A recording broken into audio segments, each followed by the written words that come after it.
We'll guide you through how to fix a frozen or unresponsive Nintendo Switch. So let's go and say you were just playing a game or maybe doing something on your Switch and suddenly it's sort of locked up and no button will do anything. You're pressing the home button, nothing is getting it off the app and it's just frozen. So to go and fix this, what we can do is completely power down the Switch and then start it up again. And we can do that without touching the screen.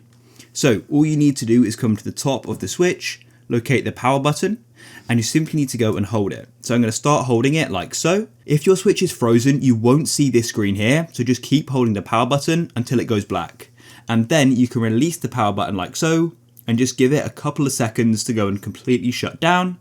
And then what you want to do is go and start holding the power button again. So you simply hold it for 1 or 2 seconds, and you should then go and see the Nintendo starting screen. It'll go black and it will appear again, and it will go and continue starting up, and it's now gone and started. And then what you can do is go and unlock your Switch, and that problem should have been resolved. And you should be able to go and use your Switch now.